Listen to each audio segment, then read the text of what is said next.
की सरकार हे उपवर्गीकरण करून मातंग समाजाचा उद्धार करण्यासाठी करत नाहीये, तर मातंग समाजाबरोबर ज्या छोट्या छोट्या जाती एकत्र करून तो ग्रुप बनवला जाईल, त्या ग्रुप मध्ये असलेल्या लहान लहान मायनर जातींचा फार मोठं नुकसान होणार आहे।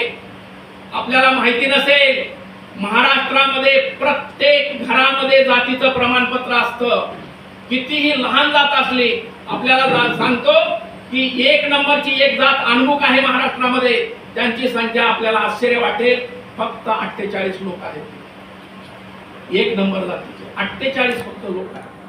अशा 1 ते 50, 1 ते 500 अशा असलेल्या जाती 47 महाराष्ट्रामध्ये आहेत, ज्यांची संख्या 50 ते 5000च्या आतली आहे। यांना जर उपवर्गीकरणामध्ये तुम्ही वेगळं केलं तर यांचा सत्यानाश होणार आहे।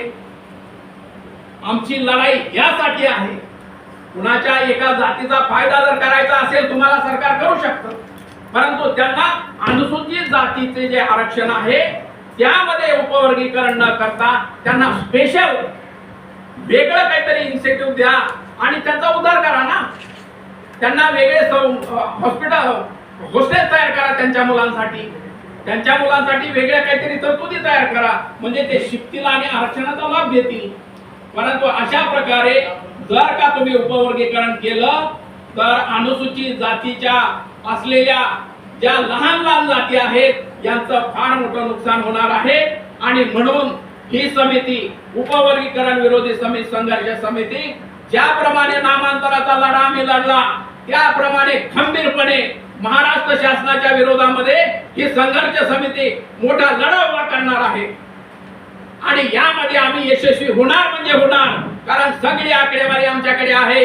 सरकार मोठी फसवणूक करत आहे, समाजाची, गरीब समाजाची फसवणूक करत आहे उपवर्गीकरणाच्या नावाखाली, आणि त्यामुळे आज या समिती मार्फत आम्ही सरकारचा निषेध करतो की त्यांनी कोणत्याही प्रकारे उपवर्गीकरणाच्या फंदात पडू नये। आणि जर तुम्हाला ह्याचं सत्यता पाहायची असेल तर येणाऱ्या 27च्या जनगणनेमध्ये बघा, ही आकडेवारी बघा, आणि मग तुम्ही ठरवा की यांचं उपवर्गीकरण केल्यानंतर यांचा फायदा होईल की तोटा होईल।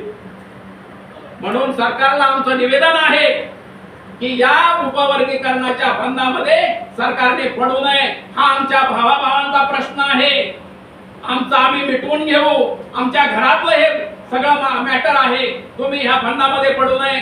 आमच्या बापांना आरक्षण दिलेलं आहे, तुम्ही दिलेलं नाही, आणि या छूटभैया नेत्यांनी कोणी दिलेलं नाहीये, हे बाबासाहेबांनी दिलेलं आरक्षण आहे। कोणत्याही सरकारने आम्हाला हे आरक्षण दिलेलं नाही। म्हणून कोणतंही सरकार, केंद्र असो किंवा राज्य सरकार असो, आमच्या आरक्षणाच्या भाकरीमध्ये तुकडे मोड करण्याचा अधिकार यांना नाही। एवढंच या प्रसंगी बोलतो आणि थांबतो। जय भीम।